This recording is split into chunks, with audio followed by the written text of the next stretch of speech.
Thank you, Edward, and thank you all for coming.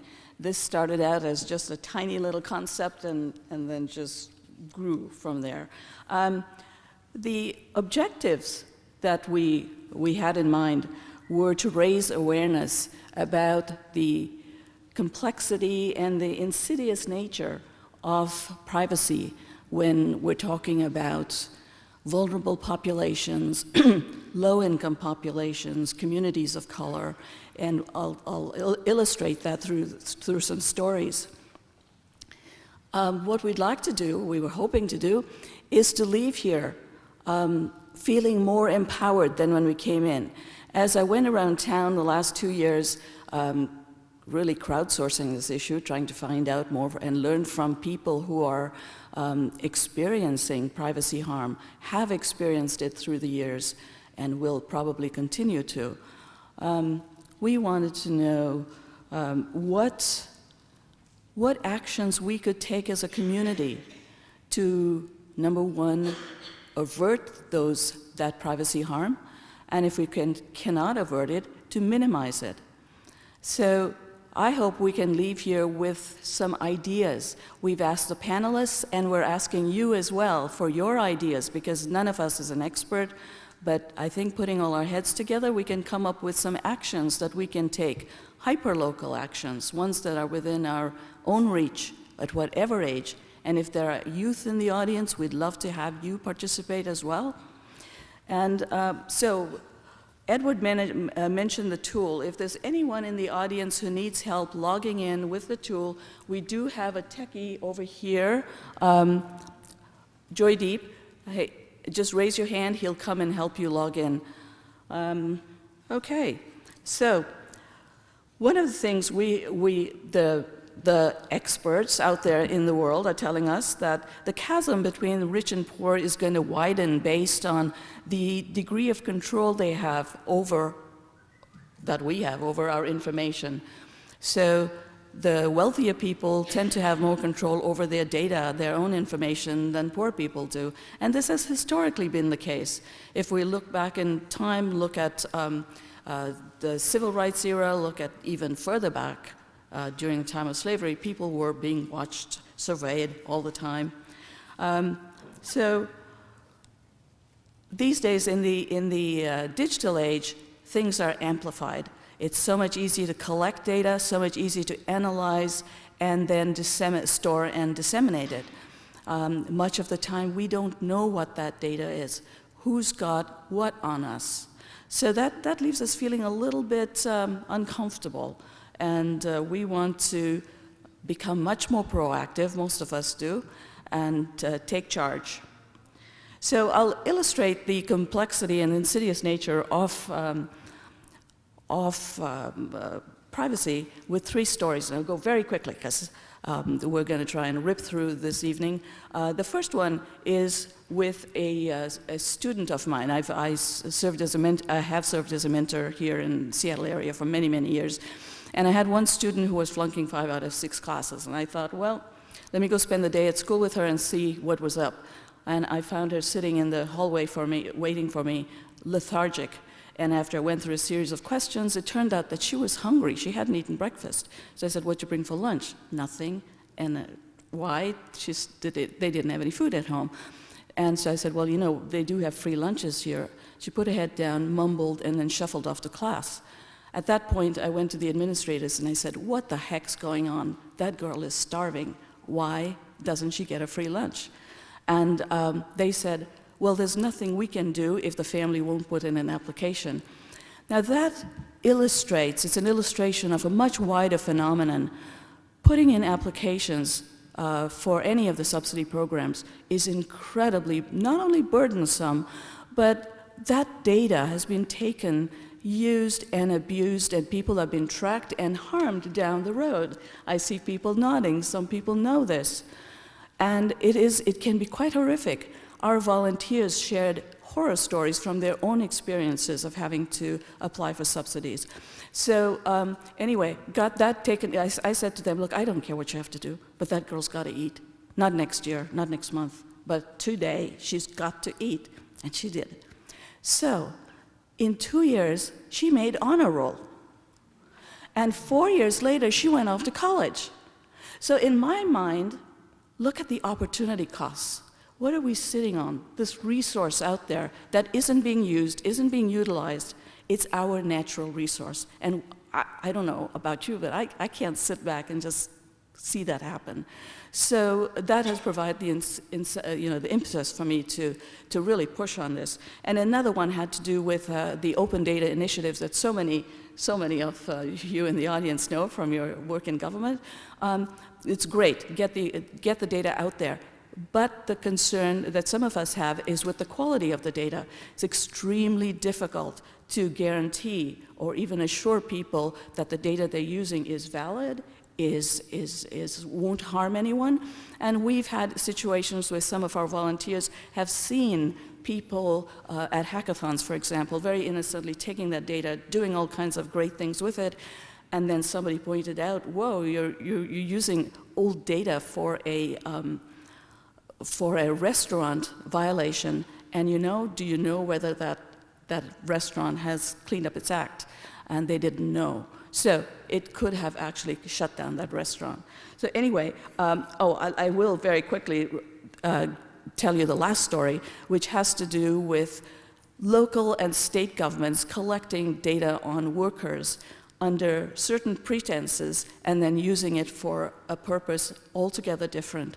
And then even worse than that is then making it available on the internet, even though it's stamped private and confidential. I mean, this literally destroys people's careers. It destroys their lives, and we cannot let that happen.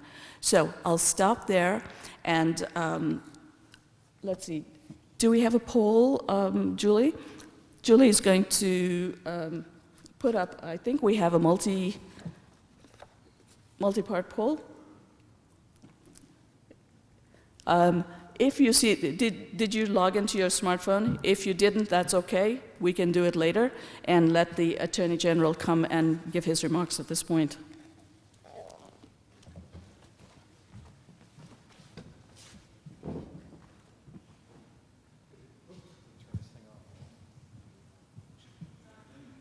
Am I back? There we go. Good evening, everybody. My name is Bob Ferguson. I'm your Attorney General.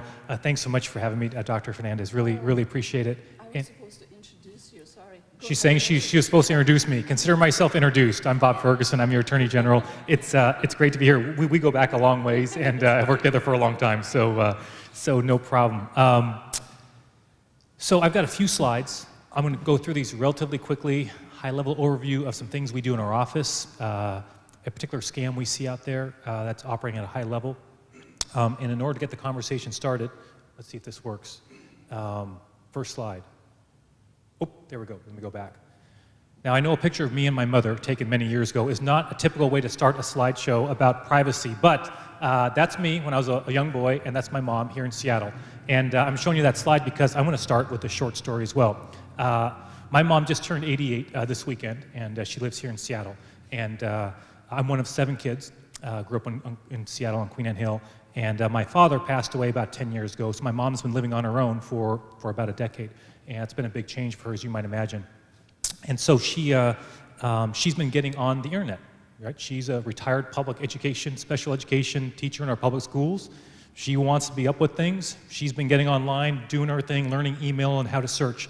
So not long after I got elected Attorney General, I went by to visit my mom. She lives just a short distance from here. And I went in to see her, and when I went in to visit her, she was on the computer, and she said, oh, Bobby, I'm so glad you're here. I've got this email from a friend of mine I want you to take a look at. So I went over, and it was an email from a friend of hers.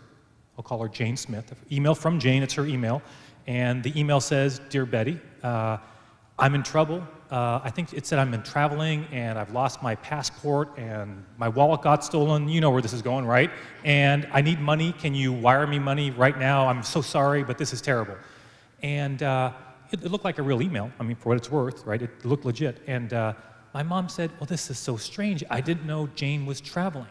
And I said, Mom, look, it's not a real email. Someone's hacked into Jane's email account and is sending it out to all of her folks. And I said, let's just call up Jane and see. So we called up Jane, and Jane, of course, was sitting at home, having no idea that someone hacked into her email and blasted out to all of her friends, mostly senior citizens like my mom. Now, do I think my mom would have wired the money? I don't think so. She was suspicious. Something didn't seem right, mainly because she did not think her friend was traveling, and she knows this friend well, right? They are good friends. But could I see how someone like my mother, living alone, not all that familiar with the internet, could do it? I don't just think that, I know it, because it's heartbreaking how many stories I see and people I meet who fall for these things all the time. And not every woman living on her own has a son who's the Attorney General stopping by to say hi, right? And looking over her shoulder at emails. And it's sort of funny in a way, but there's a lot of truth to that, right? There are a lot of folks who are not coming out to a forum like this. And so first thing I want to say is I'm glad you are here to help educate yourselves, but share the information with your loved ones, with your friends, please. Especially if you have folks who, not that my mom by any stretch lives an isolated life. She's the most active person I know, but you know my point. If someone does not have a wide network, unlike my mother, I especially encourage you to reach out to those folks in particular, and that's why I think this conversation is so important. Just to give you a sense of scale before I go to the next slide, I asked my team for some numbers. In Washington State alone, more than 6,000 Washingtonians have filed complaints about online fraud, reporting nearly $15 million in losses. Keep in mind, that's only what's reported, okay? Obviously, the amount is vastly understated, but that just gives you a sense of scale of the challenge. Okay, let's see here.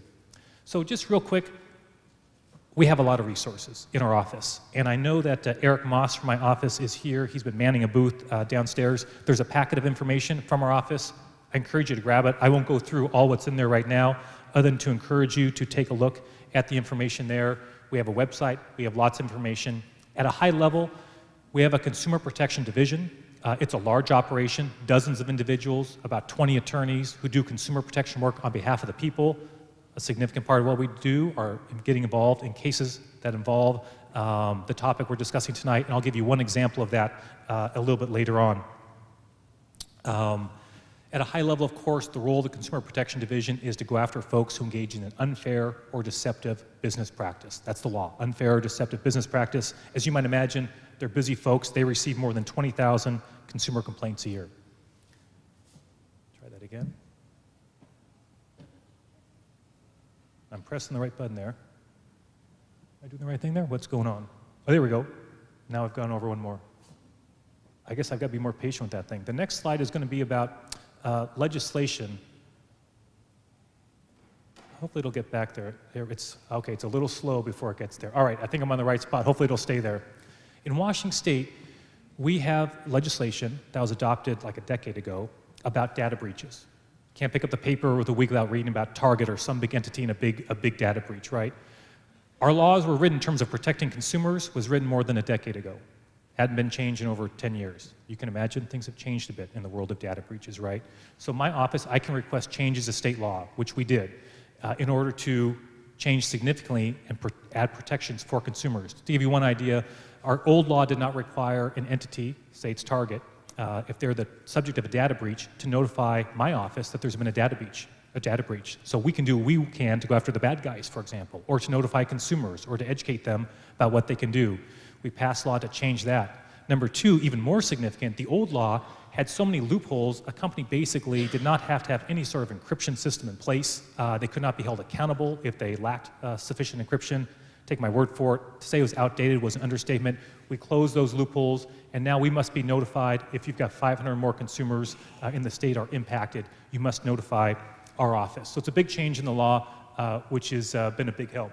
I did ask my team, since this law got passed, how many folks have been impacted.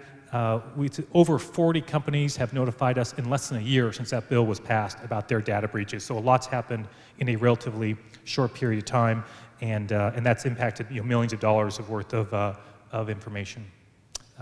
Tech support scams. This is the one example I want to give you. It's hard to pick one. We see so many challenges, but I picked one that's we think is large and that we're trying to do something about. Tech support scams. We estimate about 71,000 Washingtonians lose $33 million to tech support scams every year. So what does a tech support scam look like? Hey, you go online, you need help with your computer, you search for tech support, and you call someone up to help you with your computer. What happens is these folks will actually sell you products. You do not need a security system. For example, when you have a perfectly good one, they get into your system and persuade you that you need to spend money on products or have needs that you really do not need. I'll give you a very specific example of a very large case. iYogi, if you Google like Microsoft tech support, iYogi is going to pop right up on your screen. They're going to pop right. You will even think iYogi is connected to Microsoft. They are not, okay?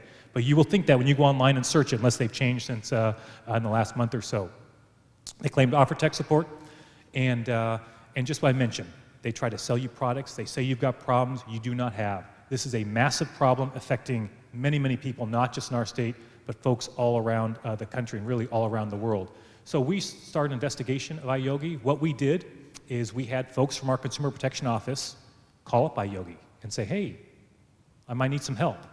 What iYogi did not know was our investigators had brand new computers, purchased the day before, brand new operating systems, brand new security system. Everything was brand spanking new.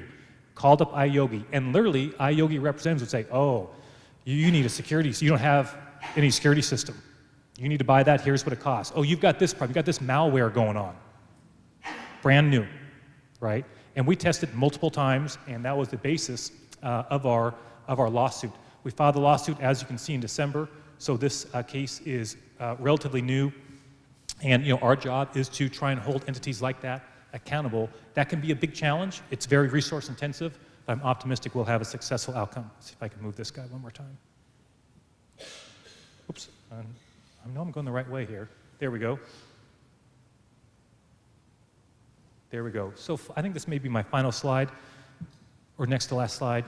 There's a program out there, Stop, Think, Connect, that raises awareness, really about the issues we're talking about today and the need to strengthen cybersecurity.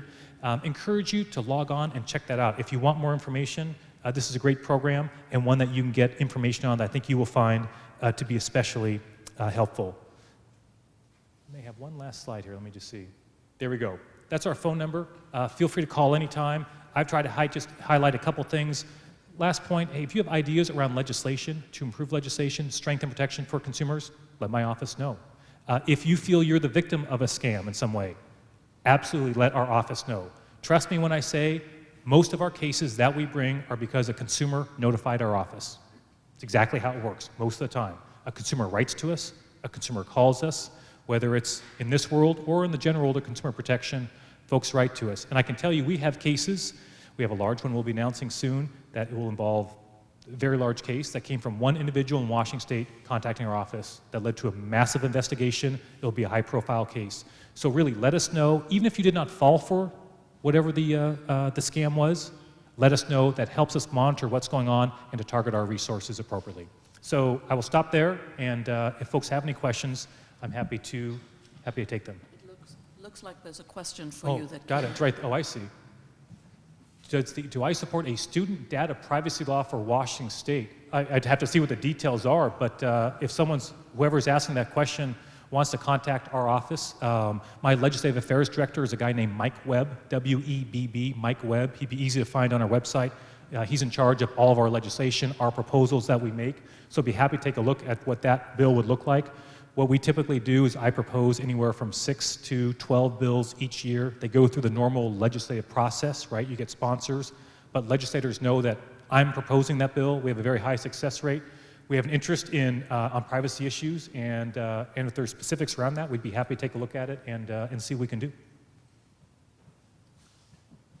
I like how these should pop up right here. Is there another one that's going to pop up here?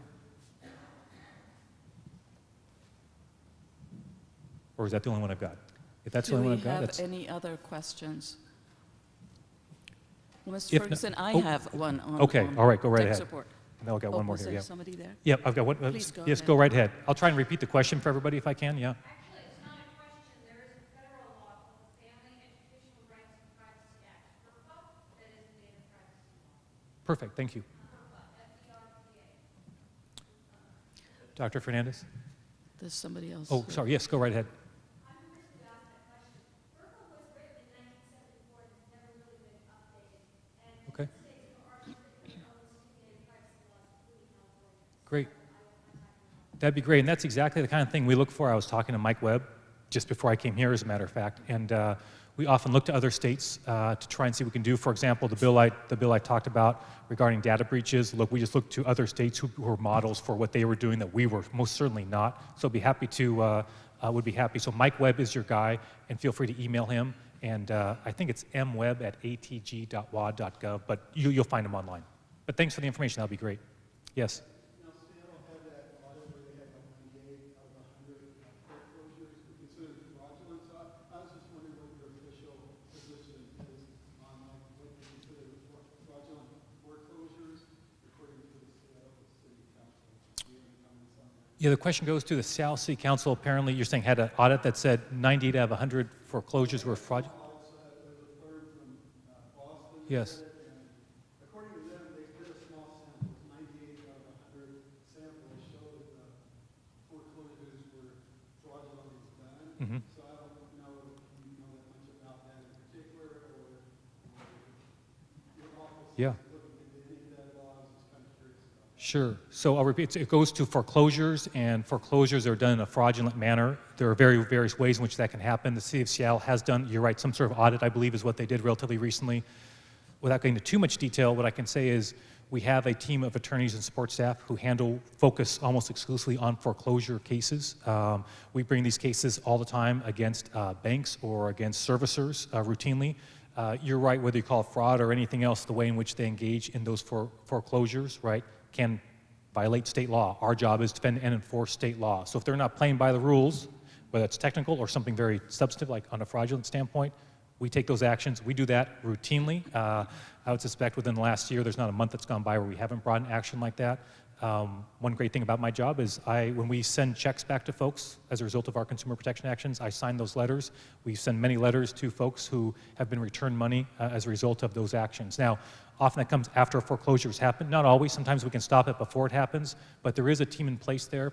We're also very involved in, without, again, too much detail, there's a mandatory mediation requirement that the Washington State Legislature passed 2 or 3 years ago, requiring a mediation before a home can be foreclosed upon.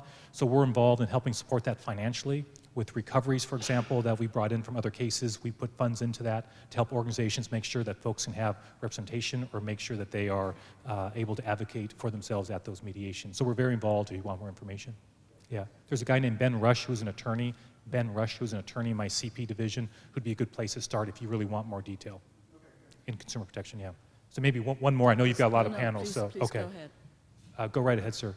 Yeah, can you speak to where we are at nationally and statewide legally with respect to the right for corporations and organizations to retain data on us without our specific permission? Yeah, I guess I wouldn't be able to give you a specific sort of summary of where it is, where things are at nationally, but we'd be happy to engage in a conversation with you on that.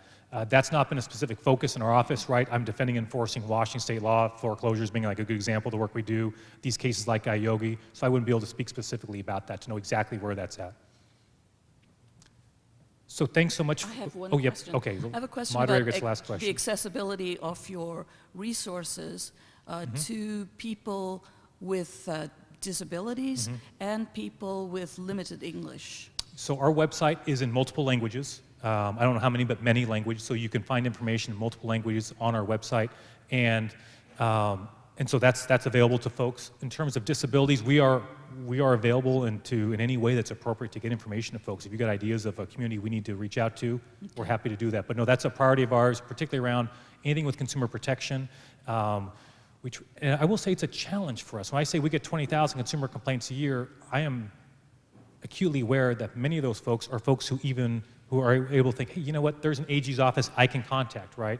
If you are someone who is not in this country lawfully, you may not want to contact the top law enforcement agency in the state, right? That may be something you're not anxious to do, right? So for example, I speak regularly on Spanish-speaking radio stations in which we make abundantly clear on topics like this. You call our office, we do not ask what your status is in this country. That's not something I'm interested in when you make that phone call. We're interested in helping everybody in the state if they're facing a challenge in our state. So we try to be as active as we can in advertising and discussing and going on radio stations. But do I think we can always do more? You bet. It's a big state, millions of people, and trying to get into all sorts of communities where they may not think the AG's office is a place to go. We welcome any ideas folks have. If you're tied into an organization, let me know. Talk to Eric downstairs. He works in outreach with consumer protection specifically. Eric's who's from my office. So if there is an organization you're part of or think we should be reaching out to, we want to be doing that. So we would love to get any feedback on that you may have. All right, hey, thanks so much for the chance to be here. I'm going to slip out because my kids were reading the Harry Potter series, so Goblets of Fire. So I promised I'd be home tonight to read to them. Thanks a lot, you guys.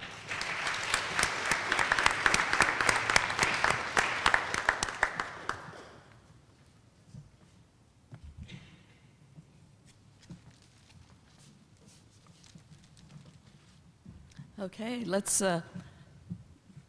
go on to the next speaker, Zithri. And I'll let Zithri say a few words about his own background instead of having me do it for him. Cool. Hey, thanks so much. My name is Zithri Ahmed Salim. Can everybody hear me okay? Cool. Zithri Ahmed Salim, I work with a nonprofit organization called the Technology Access Foundation, better known as TAF.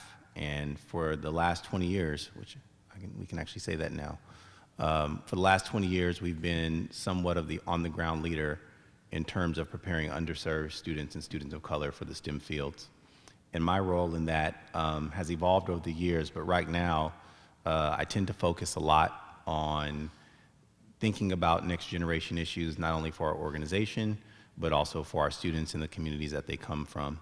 So this conversation around big data is timely and is one that I've been privileged to participate in a number of spaces over the last few months. I'll say a few words and then kind of pass it forward. I think, given our foundation, fundamentally our issue is always around access, and access is so central to our mission. Really, for me, it's around how our communities, and especially those that have been historically impoverished and underserved, the habits that we have, both I think as an economic system and also as a political body, as a polity, tend to skew towards exploitation when it comes to certain populations. So the use of data and the collection of data as we move into this new century is not looking very different. So a lot of my concern is really around three forms of capital that I like to talk about: social capital, knowledge capital, and financial capital, specifically in a market like Seattle, where increasingly folks are expected to compete in an ecosystem that requires a certain amount of entrepreneurial spirit and skills. What can we learn about our system and our expectations for our students in the world that they're going into from big data that might inform how we prepare them and also how we behave as institutions in terms of being that equitable playing field that we kind of preach the gospel to them about. So it's interesting, being a Seattleite, I just returned back from a stint in Europe and had the opportunity to visit NATO offices there, and was speaking to a director just around some of the challenges that they're perceiving in various states and countries. And one of them was, of course, around the flow of the immigration flows from the three Souths into Europe, and having a conversation around how they're trying to use data to understand what's happening and also to prepare, help nations prepare for what to do with folks once they're actually there. And one thing stood out to me, and that is this. I think it goes back to this notion of institutional habit and also diversifying the areas where data-based decisions are being made, and that includes what type of data we're collecting, who's collecting it and how, and then, of course, how that data is being used. Because until we get to a place where we have different faces in the common places where these decisions are made, what tends to happen, and unfortunately we're seeing it play itself out, is more social reproduction than anything. The rich get richer and the poor get poor. So those who have better access to higher quality data and are able to do more with it, whereas community organizers, people who are in transition, are often lacking, suffering from various forms of data poverty, and are put that much further behind. And the case that we discussed, and I don't know how we got there while we were having this conversation, but so much of an emphasis for them, because we literally arrived a couple days after the attacks in Belgium, and so much of the conversation was around use of data for preventing terrorism, which of course is a very justified case. But we ended up evolving the conversation into asking about, well, what about other forms of civic behavior, community organizing, and things that these communities might be doing that too could draw the ire of an institution, but at the same time are worthwhile. And the conversation floated towards this question, and I'll just leave it open as we transition. But given the access to data that institutions have and our histories and legacies as institutions, what would it have meant in, let's say, 1965, if, for the civil rights movement, if we had the same data and ability to collect data? What would that have meant for Dr. King and the work that he did to make our nation a better nation? What would that have meant for all of the different people who focused on so many issues? So those are the types of things that I ponder in a roundabout way, and I'll turn it over. Okay. Any questions from the audience? Yes, go ahead.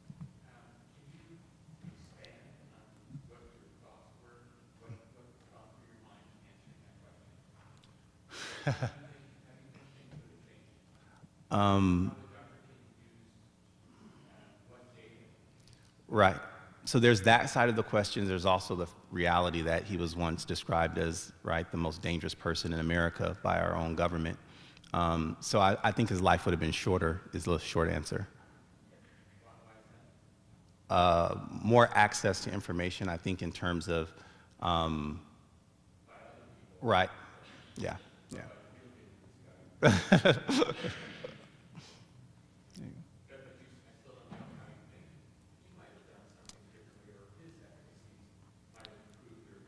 Yeah, it's not I don't think when we enter that conversation, I don't think that was the space that, that I dwelled in, but it's something I'll consider. Mhm.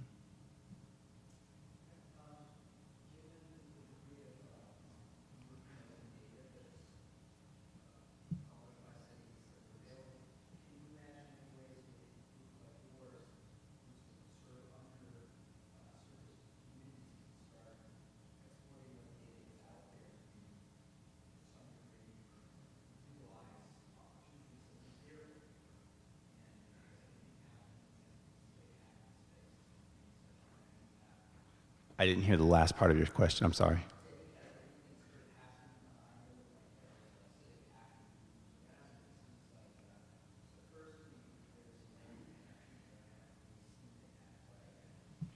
Yeah, I've been a fly on the wall on a few conversations, and I think, right now I'm actually going into my doctorate program at the University of Washington, Information Science, because it is something that I probably have way more questions and concerns than I do have answers.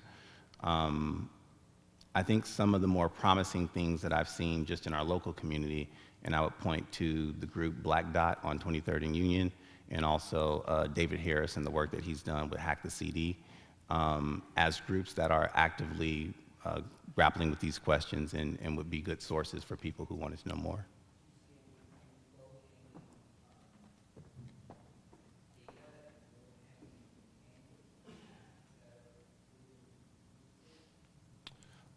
One of the groups I know, this might have been a couple years ago, was actually starting to access open data just around Seattle public schools and looking at incidents, issues of broadly described bullying and violence that had happened with students.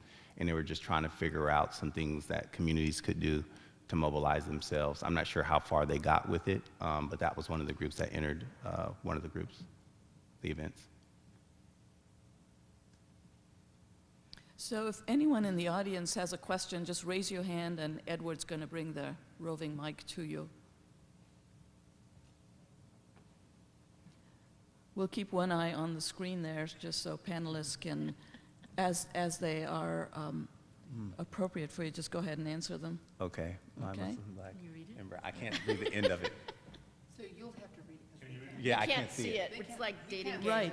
We can't. I think the first one got asked, didn't it, a little while ago? No? Okay, regarding FERPA, student data, it has been drastically weakened in recent years. It is barely useful now. State law would be most appreciated. Was that Was that from the intended for the, previous- yeah. for the AG? The next one says, my Muslim, black, and brown friends say they know they are under surveillance. What can the rest of us do to help our fellow citizens? And I think that one, maybe Tarek would like to answer that. Yeah. It's kind of part of the, so hi everyone, my name is Tarek, by the way. It's kind of part of my talk, but what you can do to help them is become aware of that and then ask for visibility. And that's kind of the summary of my talk. At the very end is ask for visibility into what is being shared about people, what is being shared about you, what is being shared about the students. That's the basic level you can do. I'll give examples of some of the stuff that's happening in the commercial space with businesses like cloud services, but in general, ask for visibility into what is being collected by whom. Examples, for example, the FBI can request information about you behind your back to a third party. They don't have to serve a warrant to you, especially if you're a target of a terrorism investigation. That's the whole FISA courts. So they can request your bank records, not tell you. The bank will serve them. The bank can't tell you that they served them either. The bank can't tell the world that they served N number of cases to the FBI. That's a visibility problem. You cannot even say that the FBI is abusing or underusing this privilege, right? Because nobody knows, right? This is why Microsoft is suing the Justice Department to be able to say, we get N number of cases a year from you guys and we serve N number of requests. We can't even say. I work for Microsoft, by the way, and I'm not representing Microsoft here. But that's the basic, the basic parameters of the equation is this being overused or underused? You can't even tell. So what you can do as a consumer, as an end consumer, what you can ask from local and state and federal is, I want to know more. I want to know more. I want to see how much this is being used. I want to know how many. Are those laws used under the Patriot Act? Is that where they're using their authority to, So the FISA courts have existed since the 70s, but they've seen a huge spike since 9/11. Yes. So there's been an assumption made by law enforcement that they can request a lot of information that, as long as it's called metadata and as long as it is not require entering your house, that they can get a lot of this from the FISA courts without anybody being notified, no lawyer, nothing. That is the one change that I think the society should challenge. How much of these issues could easily be solved by the application of personal responsibility? For example, the application of the use of software on your mobile devices to keep basic security software on your devices, and also the basic education which tells people not to use their devices all the time, or even not use certain devices like Fitbits and other devices that will take your personal health care information and blast it to any number of places. Is there a place for personal responsibility in the use of these devices? I think there is, but I think it's that side of it is probably a losing cause because you're only going to put more data out there in the next 5 years. You're not going to put less as an individual human being. It's just the ramp is going up, it's not going down. So I do think, obviously, individually, don't install an app you don't use. Don't give consent to an app that asks you. When you get the prompt from Facebook, from Google, from anywhere that says, "Hey, this app is asking for 17 things of which you don't think they should require even half of that," say no. Don't say yes just because you're trying to get to level 2 in the game. So resist the urge, right? That's part of the personal responsibility. But I think there's the other side of it is the data is going to grow. As you said, the Fitbits, the wearables, they're generating so much data about not just health, where you were. They know exactly where you were all day long, more than your phone even.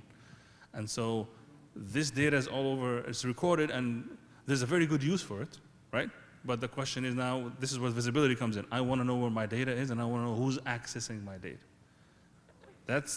It's got to come down to visibility. It cannot be the cloud cannot remain a cloud, a little gray blob up there where things happen. We have to push to ask what is being done with our data. That's, I think.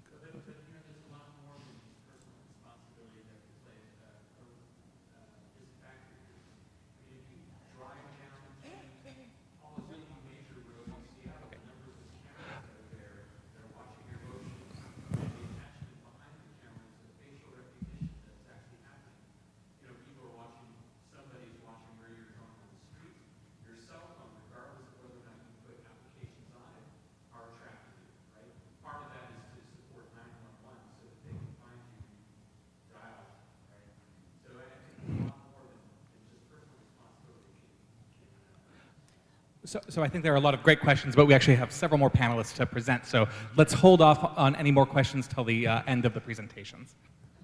Okay. Sheila? Can I go up there just because Absolutely. I want to be able to... Yeah. And also, Does this one work? yes, it does. And also, I would suggest that you go into question Q&A afterwards. We had said we'd do it at the very end. Okay. I can answer a few and then toss it on. Good evening. Thank you for being here, and thanks for having us. My name is Sheila Andreen. I'm the CEO and co-founder of IndieFlix, which is kind of like the Netflix of independent film. We stream indies all over the world. I'm also the founder of the IndieFlix Foundation, which we raise money to support stories that we believe can change the world. And I'm also one of the producers and executive producers of the movie Screenagers, which is a documentary directed by Dr. Delaney Rustin, who came to me and wanted to make this movie about the role that screens play in our lives, the role, and just the generation that's growing up in the digital age. I didn't grow up in the digital age. And so we got together. She had this great idea to make this movie. She'd been working on it for several years. I came aboard and helped to raise more money. We made this film, and we just released it the end of January, and we've booked about 650 screenings of this film all over the world, and we're going to be doing several thousand more. You can only screen it offline. I'm going to tell you a little bit more about how you can see this film after we watch the trailer. So we'll cue the trailer.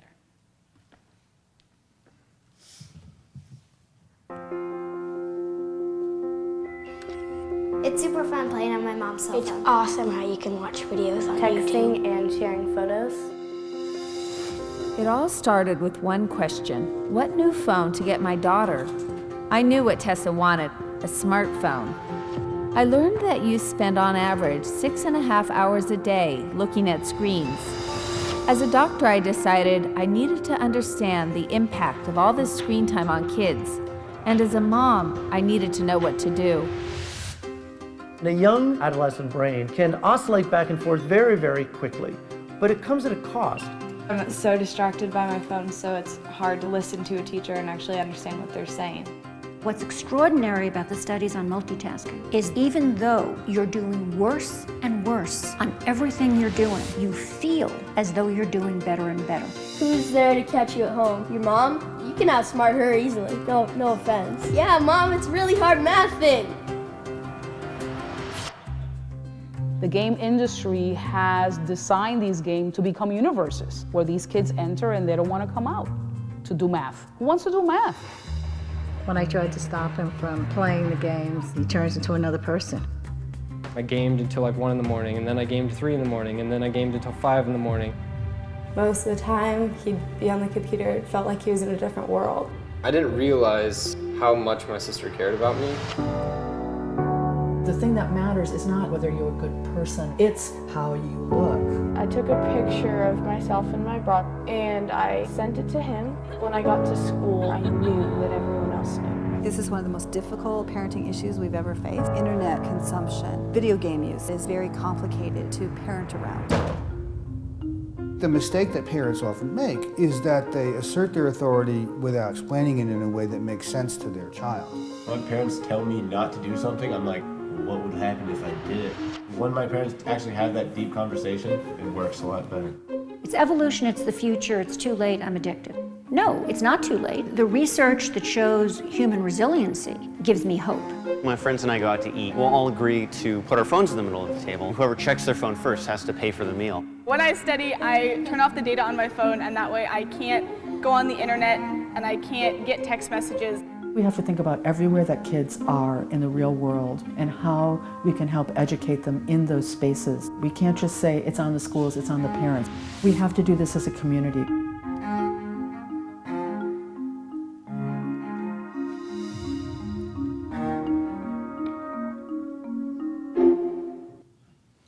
So, thank you.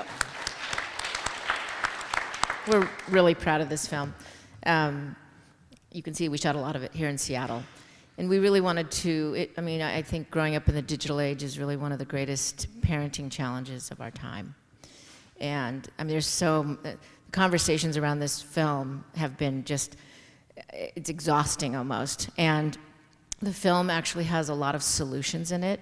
And the website, Screenagers Movie, also has, a lot of resources for families, educators, and kids. It's funny because it's really a film for everyone, including like 3rd grade and up. And kids are always afraid to go because they think that we're going to take their phones away from them. And parents go to learn more. And we have such great conversation. So the reason that you can't, I get asked all the time, why isn't it streaming online? And we have learned with past films that we actually can transform communities. It's very effective to watch the film in a community setting, like this, Town Hall. We've actually screened other films of ours here. And to have a conversation. We provide an interactive guide to have a good conversation. And we even have materials that we leave behind to keep the conversation going. You can you can go to book a screening, bookscreenagers.com, or you can go to indieflix.com. And I also have some of my team here, and so we have cards and things downstairs if you want to get any information on how to book a screening. We help you and we make it really easy, and I can take some questions if you'd like. We also wanted to ask a question of you. Sorry. I'm just curious what age you think is appropriate for a child to have a cell phone, with full data and access. So 10 was the big one. Wow. Got some progressive people here. Yes. Oh. What is the average age when a child gets a cell phone? Okay, thank you for pointing that out. Okay, so you all think it was 10. There is really no correct answer that I'm aware of. I think 11 or 12 is about the age that we hear most often. I was just curious about I always like to hear what other people think. So, does anyone have any questions? Yeah. In the classroom, are teachers not allowed to tell the students they have to put their cell phones away?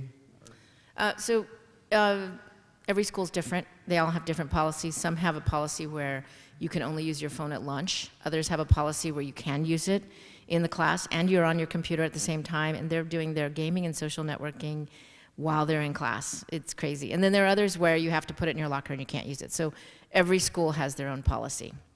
It's still a big conversation. We actually have, are there any other questions? I have a question. Yes. So, of the strategies that you've tried or tried to implement with students, which ones have you felt to be most effective? I can really only speak from my own personal experience of what I've done with my kids, and also what I've heard through all the conversations that I've been privy to because of all the screenings we've had and the Q&As I've attended and moderated or run, is really just conversation. Include your family, your whole family in the conversation, because we as the adults are the role models. And if we don't have a healthy relationship with our own devices, we can't possibly send a healthy message to our children and to those around us. So I look at my devices and digital use like food. And it's really about making healthy choices, because we live in a digital age and everything is going digital. So how do you know how much is healthy?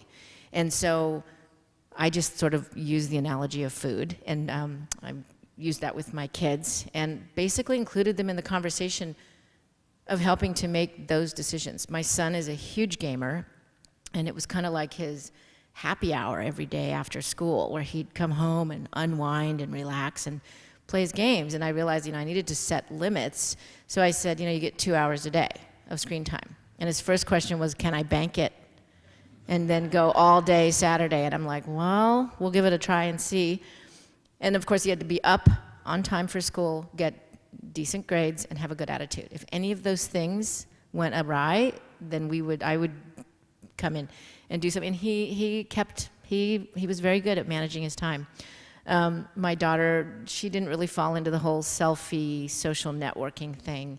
I think because whenever she did get on Facebook or Instagram or whatever, I would get on there, and that discouraged her from wanting to do too much on there.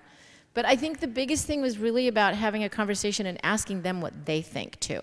That seems to sort of have a little more effectiveness.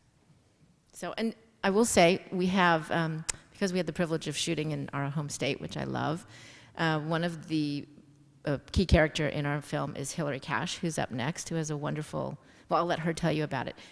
Any other questions before I pop off? Yes?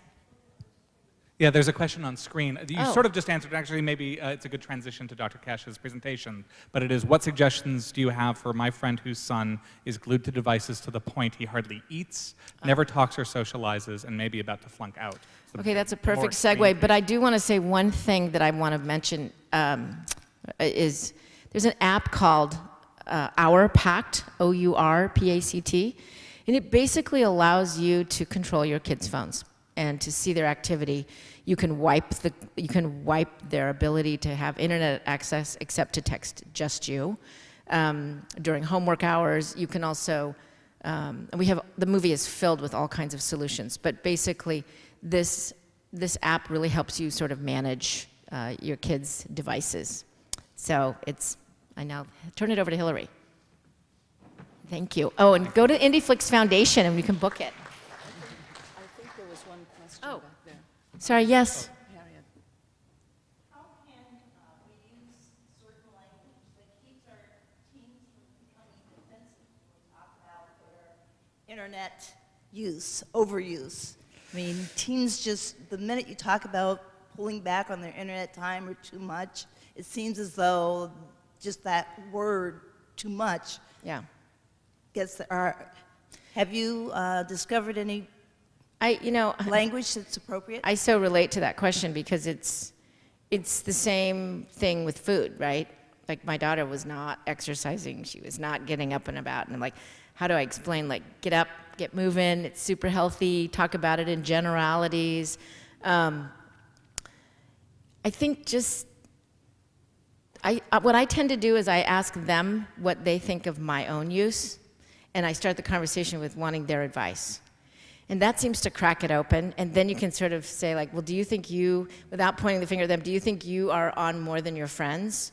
Or, like, always sort of talk around it, and we do end up right at where they are, and you can talk directly about them.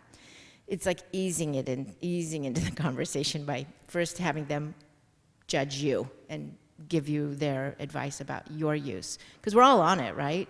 So it's not like it's just them. So in some ways, that's a really good thing, because we all, I mean, I don't know, how many people here, raise your hands, feel like you struggle a little bit with your devices. Like if it's not charged, you kind of go, uh-oh, and right, or where is it, right? So we're all struggling with this. It's not just our youth. So how do we parent when we're struggling ourselves? So, yes? Since the topic of the evening is supposed to be about privacy and data, how do you talk, if you give a child that access at 10 years old, how do you talk to a 10-year-old about losing his personal life to people that are surfing that he can't see or she can't see, and gathering data about their siblings and gathering data through things that they're doing about their guardian's life? How do you talk about privacy and their personal data to a 10-year-old when you give them a device? Well, again, I can only speak for myself, but I basically said to my children, it's the same rule as in real life. You know, playgrounds, public spaces, don't talk to strangers. If the energy feels weird, go away, like walk away. I also empowered like my son to look out for his sister, even like on every level, even if it's like he learned Santa Claus was not in physical form, and I said, you make sure your sister keeps the dream going. I use my community to help keep an eye on my kids. And then I also empower them to make good choices. And if they are going to be on a social network, I'm going to be on it with them, and I'm going to be watching. And they shouldn't just friend people they don't know. And to just start using the good instincts like they would in the real world. Everything you do online, what you do in the real world is how you should act online, I think. But even more careful because you can't see.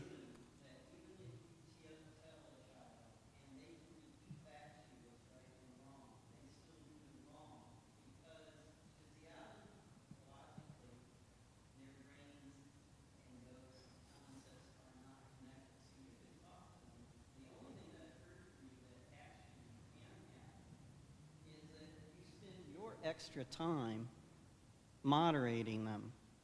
And most parents, and especially lower income people, they might not have that amount of extra time to be moderating their children on their devices.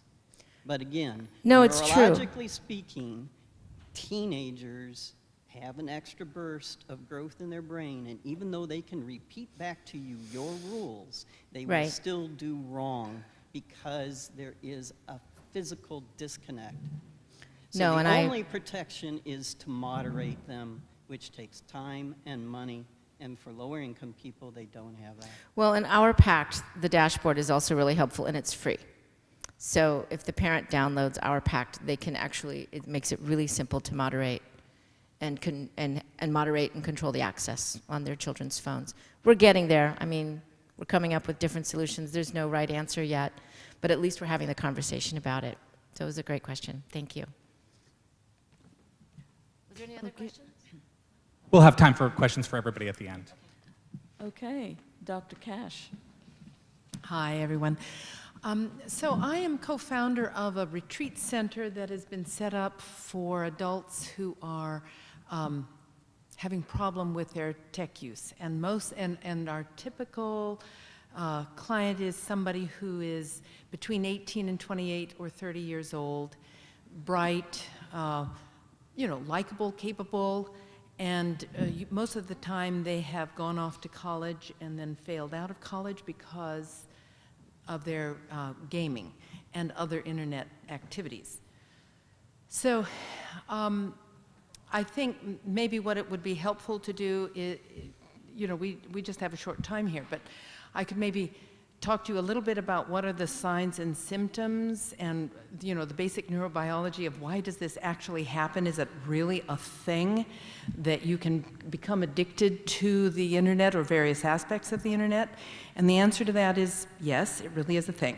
And we now have, the first behavioral addiction has been now included in the latest version of the Diagnostic Statistical Manual of Mental Disorders in the addiction category, and it is gambling, right? So the door is now open to recognize that behaviors can be addictive in the same way that ingesting chemicals can be addictive, because it impacts the brain in a very similar way. The brain lights up by releasing too many neurochemicals, and then the brain has to down-regulate because it's overstimulated in that release, and that's what we call tolerance. Over time, the person, once that effect has happened, the person, if they stop the behavior, is going to go into withdrawal until the brain upregulates again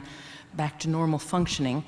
And once that addictive process has taken hold, the person has essentially lost control over their behavior, and they engage in behavior that even they themselves can recognize is destructive to them, it's damaging to them, to their social relationships, to their health, but they can't stop. All right, so they engage in spite of its negative consequences.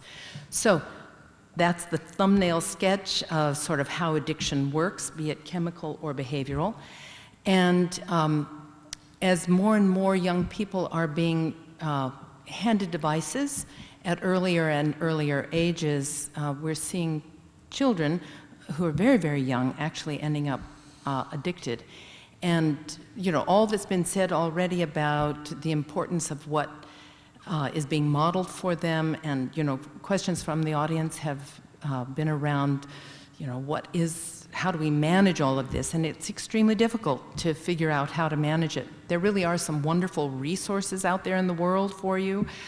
There's some websites like Families Managing Media, which is excellent. Another website called Zone In. And these are websites where parents can go get the information they need to figure out how to set healthy boundaries. So there are ways to sort of keep working within families, but it is, of course, we want our children to have access. And what I see is that out of a desire to be the best parents possible, and out of school systems wanting to provide the best education possible, and in both cases, them not actually having all of the right information, they're often making poor choices and putting children at risk. I think there is more and more information out there that people are trying to address specifically around privacy issues, but I'll give you an example. Well, several things come to mind for me in my own experience.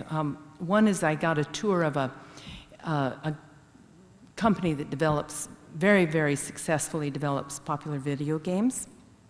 And they've hired a psychologist, and that psychologist mines the big data for playing that's happening in the games, and then they can tweak the games to make sure that the people playing them don't leave the screen. You know, that they want to make sure people are sticking to the screen because that is better revenue for them. And when they do this, they're employing some fairly simple but very, very important behavioral principles to keep people engaged, keep people interested, and at its most fundamental level, it's called intermittent reinforcement, or the unpredictability of reward. And that's foundational for video games. Successful video games employ that extremely well, and other behavioral principles as well. But really, every time you are going online, you are experiencing intermittent reinforcement. I know for myself, when I open my email, I'm sort of rolling my eyes, anticipating that most of the emails I get are not going to be interesting, but where is that one from somebody I actually want to hear from? And as soon as I get that email, I've been rewarded. It's like my brain is going to give me a little squirt of dopamine, and I'm going to feel rewarded by that. And that keeps me going back. Or if I send a text to somebody and then I'm anticipating, I'm hoping I'll get something back that I want, again, that holds me there. All of that is called intermittent reinforcement. So big data is being mined and used in the case of video games, to keep people in the video games, spending their money there so that these companies are making money. The gambling industry has been doing this now as well. Sometimes I was just at a conference, a problematic gambling conference, where this was a big topic of discussion, because researchers can mine the big data too, for very good reasons, to understand gambling behavior better. But the gambling companies, and gambling is more and more going online, are also mining this data. Or even if the machines that are being used in casinos are all gathering that data as well. So there certainly are ways in which we might view that use of big data as exploitative. It's a cautionary tale. It's easy to feel excitement and appreciate all the good things about access to the internet, but there definitely is an underbelly to it that people need to be well aware of, and it's sometimes hard to get the information So some of those websites are useful. I definitely would encourage all of you to watch the film Screenager as an excellent source of information as well. Can I ask you a question? Yeah. Can I jump right in? Yeah. How do you tell a child? Is it a good idea to tell, like my son when he was Who's how young, old? Who at the time was 12, 13, and lived for his games on all devices. Could I explain to them that the game companies have created a way that keep you on, so you have to be aware of that, so you'll know to put it down? Do we share this information with our kids? I don't see why not. Yeah. Okay. Was there a question here in the front? No? Okay. Yes, a question there?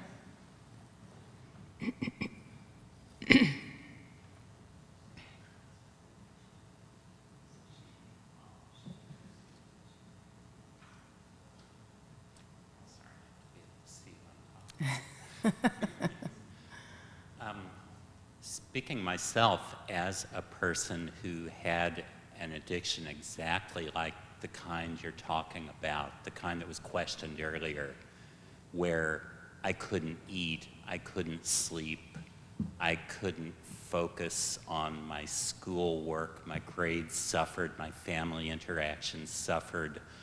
I could go places and have people feed my addiction. The pushers were called librarians. I was addicted to books. Mm-hmm. When we first got public libraries, were there community forums that talked about them the way that we talk about the internet and computers and things like that, where serial novels were written specifically to give you that intermittent reinforcement? They call them page turners because you can't stop turning the pages.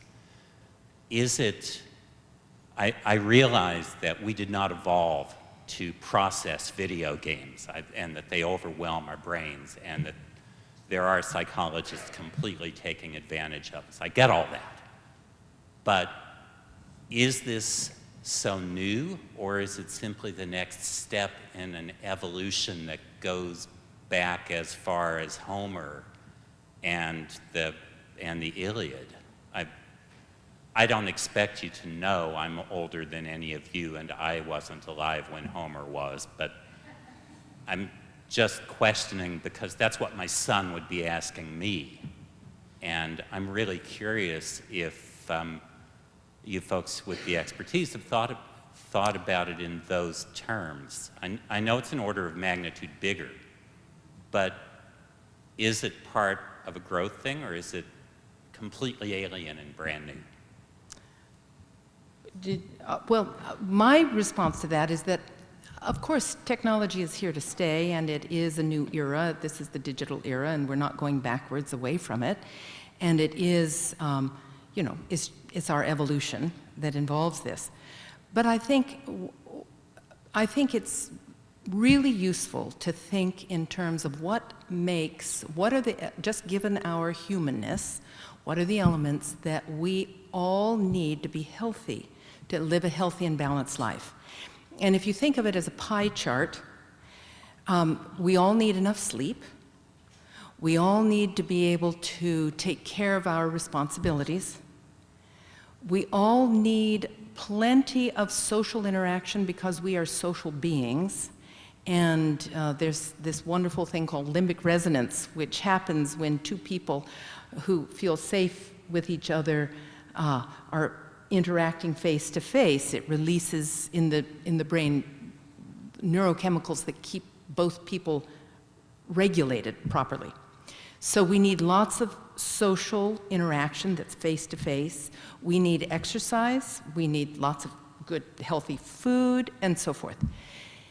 So when all of that is accounted for, there might still be a wedge of time that's left over for you to fill as you want, right?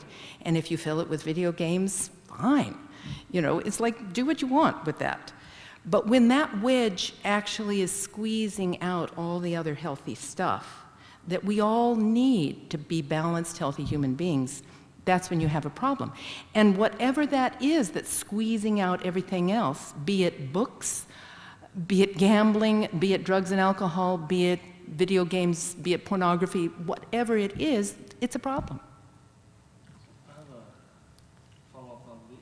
Online addiction is, I think, significantly worse than book addiction because you can completely be thinking you're living a normal life in the online world. You can basically be on the games, getting your endorphins and happy, and getting a false sense of achievement, right? You're unlocking the next level, you're warlock now instead of a little wizard, whatever, right?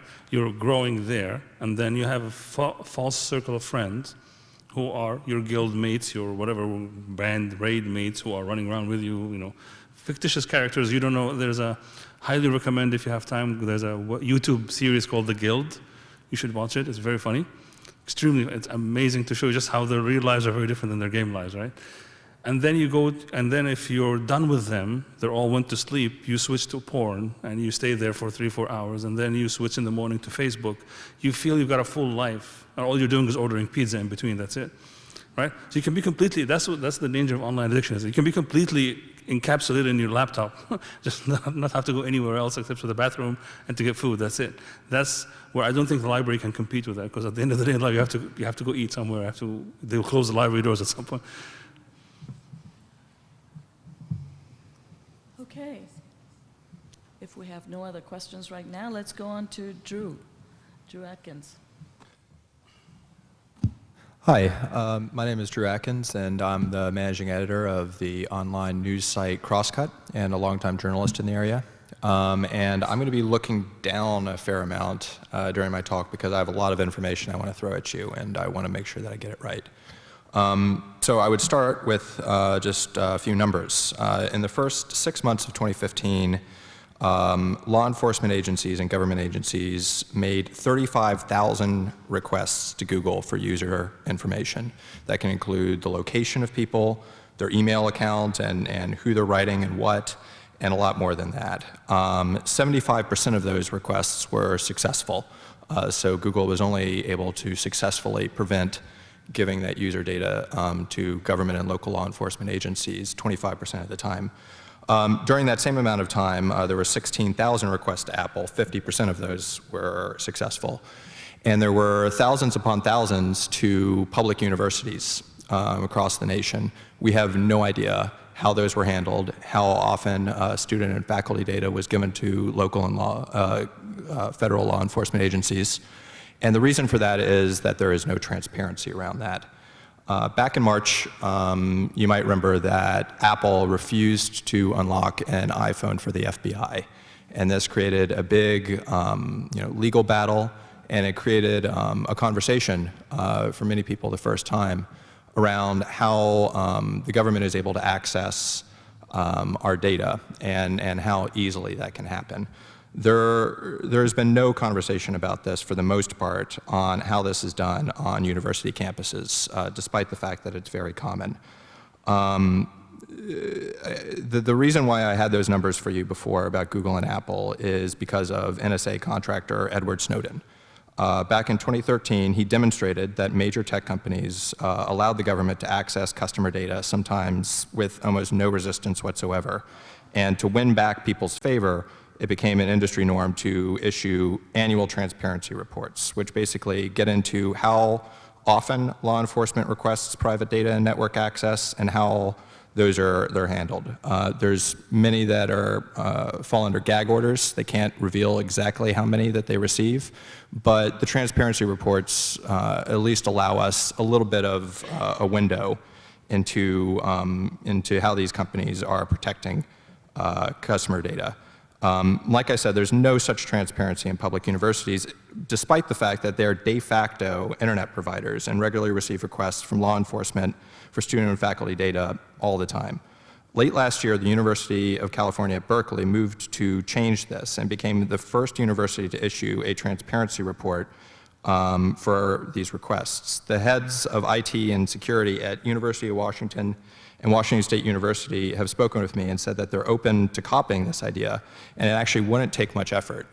It would be about a week's worth of work for them. But it'll never happen unless there is administration buy-in and administration asks for it. Why is this important? There are currently over 250,000 active users of UW accounts, and over 50,000 devices connected at any given time to university networks. Those numbers are roughly the same for WSU, though they have about 100,000 less active accounts at any given time. Both universities, when I've spoken to their security officers, say that it's very common to receive requests from government agencies for access to student and faculty data and to just get onto the network, which allows them to do way more than that. These requests are treated with all due scrutiny, these officials say. They call for the proper warrants unless there's a demonstrable threat to the university and the health of agencies or health of individuals. But without a transparency report, it's really impossible to know how these requests are actually being handled and how many there are beyond anecdotal accounts. UC Berkeley's report has already revealed that the school fulfills requests more frequently than Apple if you adjust for the number of users they have. The UC Berkeley's Chief Technology Officer, William Allison, told me that if you asked a random student on the street or faculty or parents, they have no idea that these requests are happening. Quote, given the overall surveillance climate in the country, you can see why Silicon Valley companies would want to be open and report how these are handled just because of their business interests. But this transparency, he tells me, is actually core to the higher education mission, creating a climate of freedom of speech and rigorous debate. Jason Schultz, the director of Technology Law and Policy Clinic at New York University, has said that UC Berkeley has created a new conversation around privacy, and if universities such as UW and WSU follow suit, benchmarks can emerge regarding student and faculty privacy, especially in terms of how law enforcement officials are forced to go through the proper oversight channels, such as getting a warrant from a neutral judge. These reports can also reveal whether there's any spikes around important political events such as protests and rallies. There's already evidence that law enforcement, for example, is particularly interested in surveilling Black Lives Matter protests recently. These sort of reports could show whether or not they're looking at this sort of campus activity around that movement, which is strong. All of these technology officers and security officers, as I noted, said that it would not represent a very heavy commitment of time or resources to create one of these, but it would require cooperation from other university departments. And that'll only happen if the presidents of these universities, they tell me, buy in and ask for these things to happen. Bailey and Ambrosi, the two security officers I met with from UW and WSU, both said they had very good relationships with local police and FBI field offices and only provide them access to student and faculty data when, quote, appropriate. UW spokesman Norman Arkins has said that the school places a, quote, very high value on protecting individuals' privacy, but however, knowing these requests are made with some regularity and not knowing how they're handled has a, quote, chilling effect on your ability to be autonomous and creative in all the things we try to create in a university, says Lisa Ho, who's the campus privacy officer at UC Berkeley. Their transparency report will only be useful if schools like UW and WSU create them as well, creating those benchmarks and making this a common thing in public universities. That means going beyond expressing a commitment to student and faculty privacy, as they've given me, and starting to show it through these reports. So that's what I came to talk to you guys about today. So if there's any questions, I'm happy to answer them. Yes, sir.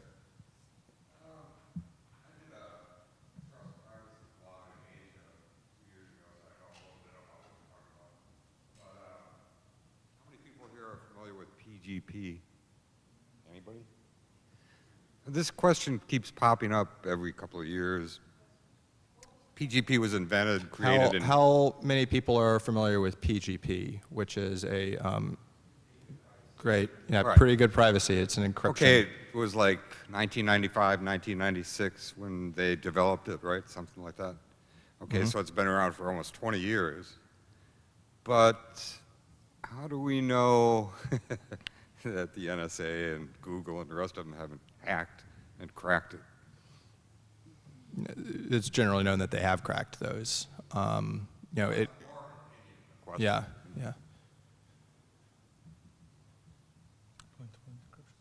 What's that? PGP encryption. They've been able to get through that. Thanks. I don't know whether or not it's generally known that NSA has cracked PGP, but I do know that when Edward Snowden was asked directly about it in terms of what works for security, he mentioned GPG, which is the GNU implementation of PGP. So, allegedly, that works.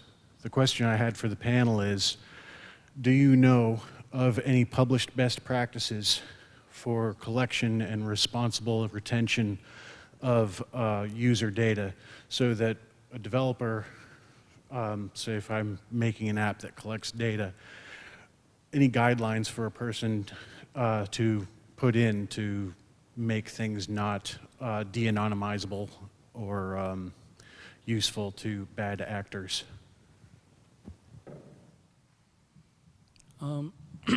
Actually, I just came back from the Cloud Identity Summit today, which is in New Orleans, and you can follow the OIDC RISC group, R-I-S-C, and they're working on that specific problem such that the platforms inherently don't encourage you to collect data when you don't need to, so that when you're relying on Google as your identity provider and you're authenticating as Google and you come back, you're not getting too much on the way back. You're only getting the bare minimum you need so that you don't end up with tons of stuff by accident on your side. And then you end up liable for breaches and things like that. So it's an evolving space. There's very early on because there's a tendency in the industry to do the opposite, which is I'll just collect as much information as I want and because it's helpful for marketing. But yes, that is the new direction people are starting to go through. Just only ask for what you absolutely need. And that's the standard they're working on. But if, like, I don't have a certain kit for you or something like that that solves the problem right away. And we got one question in over. It actually just, if we could get that question back, that would be great. And it was for you, Drew. It was the gist of it was, here we go. How would Mr. Atkins suggest we as students do, what would Mr. Atkins suggest we as students do to find out whether our university is leaking our data to law enforcement? I mean, the simple answer is they won't tell you. You can attempt to go through the channels and actually reach out to some of the top security officers in these schools, but they'll never really divulge details. That's just kind of how it goes. The best thing that you can do really is to start pressuring administration, writing to UW and WSU's president, requesting a short meeting with them and raising this issue to them. Their own security officers think this is a good idea. Their own security officers think that this would not take much time. But again, this has to be something that the public is calling for from the top administration, or at least that the administration sees as a priority for them. And we're actually running pretty low on time, so I'd love to get to the last presentation, and then we can finish off the last questions.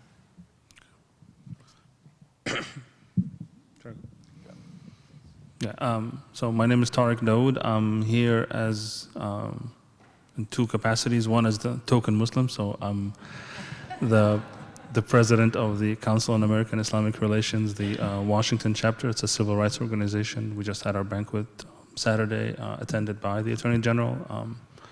And then on the other side, I'm also a software engineer, and I work in cloud services for Microsoft, as I mentioned. So I'm not here representing them, but it gives me, we deal with a lot of the issues, underlying privacy problems. We have customers who are very worried about their own data, and enterprise customers as well as consumers. So I had a question prepared. I don't know if it's going to come up to start. Yeah, I had two questions. One was, how many of you know a Muslim as any of these, basically a client, a customer, a neighbor, a coworker? I think there was a none down there. If you don't mind answering. I mean, I think there's an app, but if you don't have, actually a show of hands, let's just do a show of hands. How many of you know a Muslim? Know a Muslim well? like kind of a friend. Okay, no, actually you guys are, no, so this is great. So, but you guys are overrepresentative of the population. So the American population in general is 68%. Say they do not know a Muslim. And 32% say they know a Muslim of some sort. And then the next question I had for you guys is, how many of you have been to a mosque? Smaller percentage. So next call to action, please go to a mosque. Just visit a local, and that does not mean Muslims are only found in mosques. Muslims are all over the place. But if you want to meet a Muslim, especially those of you who didn't raise their hands on the first question, go to your local mosque, tell them, hey, can I come to the Ramadan just started a few days ago, so they're having local nightly iftars, some of them like dinner, basically breaking the fast dinners. So come, go join. If you having trouble finding a mosque to visit, you can come to our mosque, MAPS, Muslim Association of Puget Sound. The website is mapsredmond.org. If you go to the outreach page and email us, we'll schedule a visit for you. So the first point is I want to humanize Muslims to you guys. For my civil rights work, I can tell you that we've seen a rise in anti-Muslim incidents.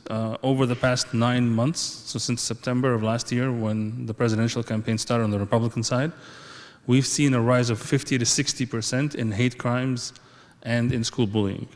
So where we had X, now we have 1.5X. The school bullying and the hate crimes are the first to rise. We've seen this pattern repeat after 9/11. We've seen it when President Obama was running in 2008. We've seen it during the 2012 re-election campaign, 2010 Ground Zero Mosque, if any of you remember that stuff. We've seen every time the first two things that go up are picking on little kids and yelling at women with scarves in the street. Those are the first because they're the most vulnerable, easiest, most accessible, unfortunately. It is a serious problem. It's not just name calling. So some of the incidents we see, the kids get bullied to the point where they want to change schools, they want to change classes, they want to change their lives. Basically, I'm no longer interested in sports. I want to go do something because he's being bullied in the gym class.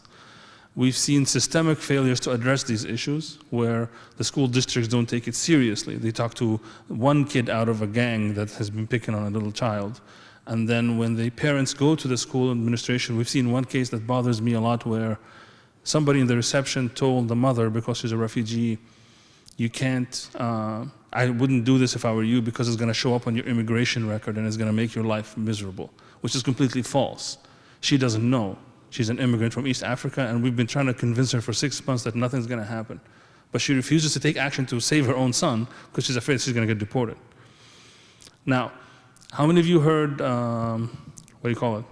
Ted Cruz say we should police Muslim communities after the France attacks in San Bernardino, right? How many of you know, of those who raised their hands, how many of you know that the SeaTac city manager offered the same thing like a few months ago? Right? So it's not that far away from us. How many of you heard when Donald Trump said we should register all the Muslims just to know where the heck they are because we don't trust them, right? So how many of you think that could never happen, that you guys would stand and prevent this from happening? How many of you believe that you wouldn't allow this to happen? Very good. How many of you heard of NSEERS? NSEERS is the National Registration for Entry, Exit, something, something. This actually happened in your lifetime, and you let it happen. I'm not blaming you, I'm just saying. So in 2003, after 9/11, the federal government required that foreign citizens of certain countries, 19 countries, 18 of which are Muslim, only North Korea was just added there as a token because no North Koreans are actually flying in and out of this country anyways. And they required them to come and register. And they had to re-register every year and put in where they are. 82,000 of them showed up, 16,000 were put up for deportation. 16,000. Now, just to give you numbers, this program was canceled in 2007, a new program was put in where it's more digital, it's not focused on 19 countries.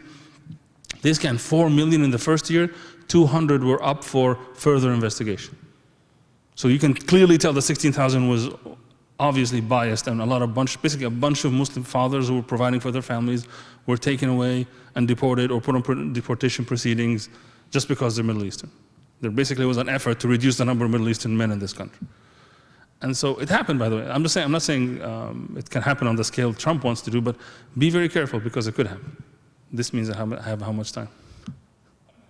Thank you.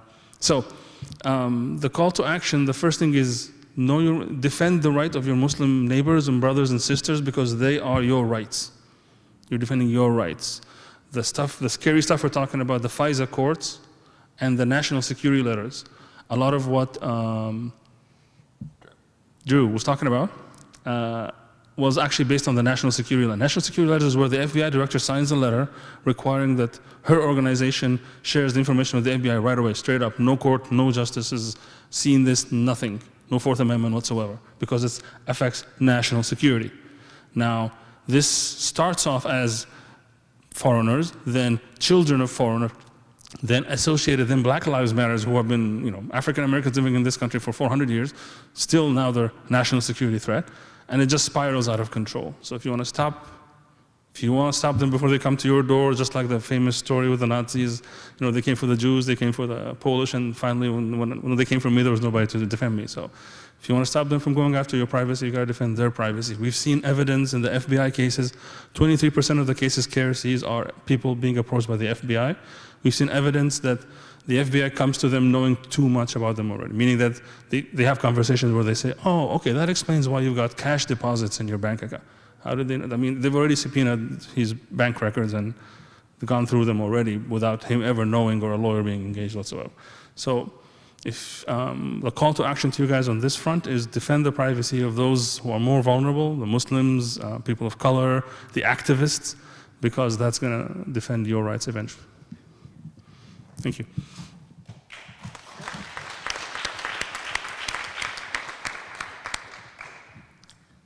Well, I'm going to ask, we had planned to finish at 7:30 with the presentations, and then from 7:30 to 8 have a discussion with Sheila with screenagers downstairs. I'd like a show of hands as to how many will be going downstairs for that discussion with Sheila. Okay, there's enough that we should go ahead and do that, and then the rest of us can hang around until Edward kicks us out. Okay, well, in that case, thank you so much, everybody. I think the panelists are available to answer more questions if you all want to come down. The lobby is open for more networking and conversation. Thank you so much.